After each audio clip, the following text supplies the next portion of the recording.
പോവാണോ? അല്ല, വന്നതാ. എടാ നോക്കിയടാ, എന്റെ ഈ ഫോണിലേ കോളും കൂടെ വരുന്നില്ല, പോണില്ല. എന്താ പറ്റിയിട്ടുണ്ട്?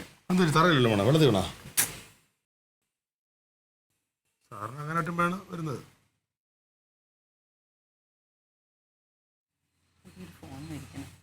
ഇതെന്നറിയാം മോടി, ഇപ്പൊ ഈ ഫോണിനൊക്കെ ഒരു കുഴപ്പമുണ്ട്. നമ്മൾ റീചാർജ് ചെയ്തില്ലെങ്കിൽ ഇങ്ങോട്ടും വരില്ല, അങ്ങോട്ടും വിട്ടില്ല. അതാണല്ലേ, 2 ആഴ്ച മുമ്പ് ചെയ്താന്ന് തോന്നുന്നു. ഒരു 50 രൂപയ്ക്ക് റീചാർജ് ചെയ്തേക്ക് കേട്ടോ. ഈ ഫോണല്ലേ.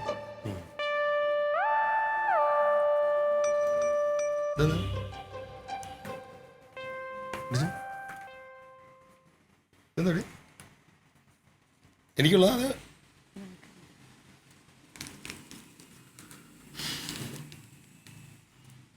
നെല്ല, നൂല്. നൂല്. മഞ്ഞ, നീല, പച്ച, ചുവപ്പ്, പഞ്ചസാര 2.5 കിലോ. അരമതി. 2 വെട്ടി. അര.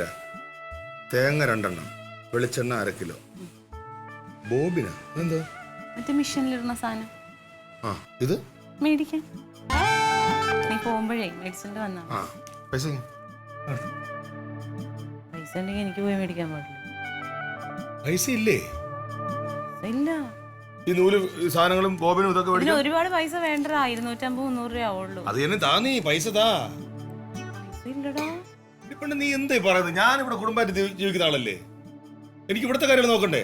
ഇവിടെ അമ്മയുണ്ട്, അമ്മാവൻ ഇടയ്ക്കിടയ്ക്ക് വരും. അമ്മാവൻ്റെ അടുത്ത് പൈസ വയ്ക്കാൻ പറ്റുമോ നമുക്ക്? ഇവിടെ ഒരുപാട് കാര്യങ്ങളല്ലേ. എനിക്ക് അങ്ങനെ വലിയ ജോലിയൊന്നും അല്ലല്ലോടി. ഞാനൊരു സാധാരണ സർക്കാർ ഉദ്യോഗസ്ഥനല്ലേ. പിന്നെ ഇടയ്ക്കിടയ്ക്ക് കൊച്ചിൻ്റെ ആവശ്യം എന്ന് പറഞ്ഞ് നീ വരും, ക്ലീറ്റോ കടം ചോദിക്കും. നിനക്ക് വേണ്ടുന്ന പൈസ ഞാൻ തരുന്നുണ്ട്. എന്നും തരാൻ പറ്റൂടി? അവനോട് വെറുതെ ഇരിക്കല്ലേ, പിടിക്ക്. അവൻ്റെ അടുത്ത് പറയും നീ തരണ്ട. ഇടി, ഞാൻ കാര്യമായിട്ട് പറഞ്ഞാണ്. വേണ്ട, എനിക്ക് വേണ്ട. അവനോട് ജീവിച്ചിരിക്കല്ലേ, അവന് കുഴപ്പമൊന്നുമില്ല. കയ്യിലും കാലിലും കുരുവൊന്നുമില്ല, ജീവിച്ചിരിപ്പുണ്ട് ആള്.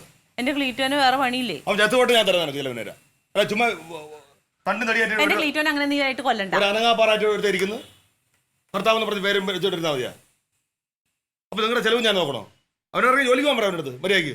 ചുമ്മാ രാഷ്ട്രീയം കളിച്ചിറക്കണതിന്.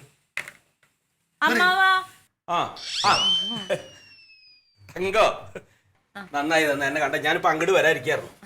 എനിക്ക് ഒരു 200 രൂപ അടി കറണ്ട് ബില്ല് അടച്ചിട്ടില്ല ഈ പ്രാവശ്യം. 2 ദിവസം കഴിഞ്ഞിട്ടാണ് തരാം. ഉണ്ടോ ചോദിക്കും. ഞാൻ അങ്ങോട്ട് വരാപ്പോട്ടാ.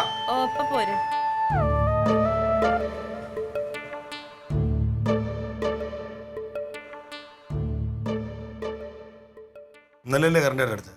അതെ, കറണ്ട് ചാർജ് ഇന്നലെ അടച്ചില്ലേ? അടച്ചല്ലോ. നീ ഉണ്ടായിരുന്നില്ലേ അവിടെ? പിന്നെന്തിനാ ഇപ്പൊ അവളുടെ ഒന്ന് പൈസ ചോദിക്കുന്നത്? കാശില്ല എന്ന് പറഞ്ഞാൽ അവള് വിശ്വസിക്കില്ല. എന്റെ ബുദ്ധിമുട്ട് അങ്ങോട്ട് പറഞ്ഞാ പിന്നെ എന്നോട് ചോദിക്കില്ലോ. എങ്ങനെയുണ്ട്? കൊള്ളാം. കരഞ്ഞോണ്ടാ പോയത്. എന്താ കരഞ്ഞോണ്ട് പോകാൻ കാരണം? നീ കാശില്ലേ പറഞ്ഞിട്ടല്ലേ? അത്ര സംഘടന എടുത്ത് കൊടുക്കാറുന്നില്ലേ? അല്ല, അത് നിർത്തി. ആ പരിപാടി ഞാൻ നിർത്തി. ഞാൻ കൊടുക്കുന്നിടത്തോളം കാലം അവൻ ജോലിക്ക് പോകില്ല. ആ വീട് ഇങ്ങനെ തന്നെ അങ്ങ് പോകും. അതുകൊണ്ട് ആ പരിപാടി ഞാൻ നിർത്തി. അല്ലെ ഞാൻ പോകുമ്പോഴും വരുമ്പോഴൊക്കെ ഇങ്ങനെ ചോദിച്ചോണ്ടിരിക്കുള്ളൂ. ഈ ബുദ്ധി ആദ്യം തോന്നിയെങ്കിൽ അവൻ എന്നേ നേരെ തന്നെ. അതുകൊണ്ട് തന്നെ ഞാനും കൊടുക്കാത്ത. അല്ല, എത്ര എടുത്ത് കൊടുക്കാനാ? കൊടുത്ത് മനുഷ്യൻ മനസ്സങ്ങ് മരവിച്ചു. സ്വന്തം ഇഷ്ടത്തിന് ഇറങ്ങിപ്പോയതല്ലേ, അനുഭവിക്കട്ടെ. അതിന് പറഞ്ഞിട്ട് എന്താ കാര്യം?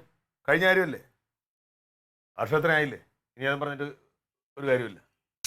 വരാനുള്ള വഴി തങ്ങൂല. ഞാൻ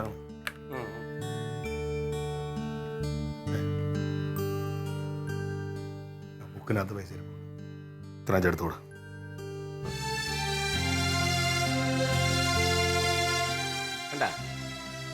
അതിന്റെ മനസ്സ് കേൾക്കൂല, അത് എടുത്തു കൊടുക്കും. പിന്നെ എങ്ങനെയാ കുടുംബം നേരാവുക? ഞാനിവിടെ ഉണ്ട്. നമ്മുടെ 003095. ഇപ്പുറത്ത് നമ്മുടെ സൂപ്പർ മാർക്കറ്റ് ലൈൻ എടുത്തടാ. അതിന്റെ ഫ്രണ്ടിൽ ഓടി വാ, വേഗം വാ.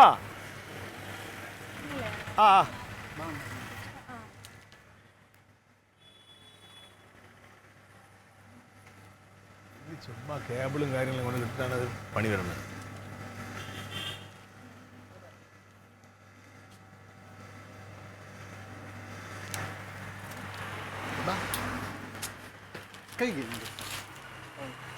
കുഴപ്പമില്ല.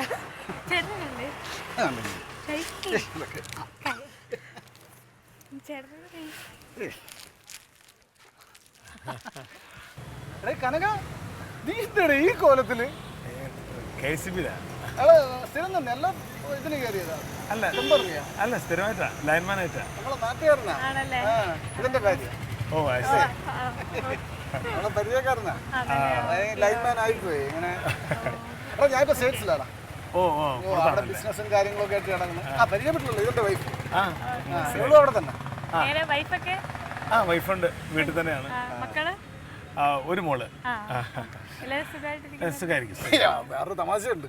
ഇവന്റെ പെങ്ങളെ ഞാൻ പണ്ടുന്ന കല്യാണം ആലോചിച്ച് നോക്കിയതാണ്. ആണോ? ഏതാണ്ട് ഉറപ്പിച്ചൊക്കെ വന്നപ്പോഴത്തേക്കാണ് അവള് വേറെ തന്നെ ഓടിച്ചോടിച്ചത്. എന്നിട്ട് ക്ലീറ്റില്ലടാ അവള് അന്ന് ഇറങ്ങിപ്പോയത് അവള്. എന്നിട്ടിപ്പം രക്ഷയുണ്ടോ? അല്ല കുഴപ്പമില്ല. അവൻ സുഖമായിട്ടിരിക്കുന്നല്ലോ? രാഷ്ട്രീയത്തിലൊക്കെ നിൽക്കുന്നു. അവന് ജോലിയൊന്നും ഇല്ലല്ലേ? രാഷ്ട്രീയത്തിലാണ്. അവൻ്റെ അടുത്ത് ഗൾഫിലെല്ലാം പോകാൻ പറയടാ. ഇവിടെ ചുമ്മാ രാഷ്ട്രീയം കളിച്ച് നടന്നിട്ട് എന്ത് കിട്ടാൻ? ഞാൻ വേണേ ഒരു വിസ വേണേ അറേഞ്ച് ചെയ്ത് കൊടുക്കാം. എടാ ഞാനിവിടെ ഒരു ഫ്ലാറ്റ് നോക്കാൻ വേണ്ടിയിട്ട് വന്നതാ, ഇവളുടെ അനിയന് വേണ്ടിയിട്ട്. എൻ്റെ അളിയനെ അവനാണിപ്പോൾ അവിടെ ബിസിനസ്സിനൊക്കെ സഹായിക്കുന്നത്. അപ്പോൾ അവൻ ഇവിടെ അത്യാവശ്യം വന്നു പോകുമ്പോഴത്തേ അവന് ലോഡ്ജ് ഒന്നും എടുത്തു കൊടുക്കുക എനിക്കിഷ്ടമല്ല. എനിക്ക് ലോഡ്ജിൽ പോകുന്ന ഇഷ്ടമാണോ? ഒരിക്കലും അല്ല. നമ്മളിങ്ങനെ ഏതെങ്കിലും വന്നു കഴിഞ്ഞാൽ ഫ്ലാറ്റിലൊക്കെ താമസിക്കുക, സമ്പാദിക്കുന്ന ഫ്ലാറ്റിൽ താമസിക്കുകയുള്ളൂ. അതേപോലെ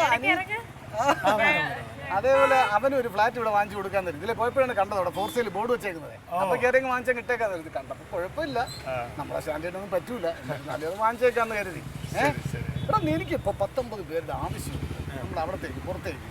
അപ്പൊ നീ ഇതൊക്കെ കളഞ്ഞിട്ട് നീ അങ്ങോട്ട് വേടാ, നിനക്കൊരു വിസോലും വേണം ഞാൻ അയച്ചിടാം അല്ലേ? അത് തന്നെ. ആ ക്ലീറ്റ് എടുത്തും പറ, വെറുതെ ഇവിടെ നിന്ന് തെല്ലിത്തിരിഞ്ഞ് നടക്കാതെ അങ്ങോട്ട് കയറി വരാൻ പറ. പിന്നെ അങ്ങനത്തെ സുഖം ഒരു മോളുണ്ട്. ഞാൻ അന്വേഷിച്ചെന്ന് പറയണം. എടാ പോട്ടാടാ, എനിക്കിപ്പോൾ കുറച്ച് പർച്ചേസും കാര്യങ്ങളൊക്കെ ഉണ്ട്. നമ്മളൊന്ന് നാളെ പോവുകയാണ്. തിരിച്ച് പോകുന്നതിന് മുമ്പ് കുറച്ച് സാധനങ്ങളൊക്കെ വാങ്ങിച്ചു കൊടുക്കണം. ചെറിയൊരു ഷോപ്പിംഗ്. എന്റെ അന്വേഷണങ്ങളും പറഞ്ഞുതരാം. അല്ലയാ ആ തങ്കത്തിന്റെ അടുത്ത് എന്റെ അന്വേഷണം പ്രത്യേകം പറഞ്ഞേക്കണം. ഓക്കെ.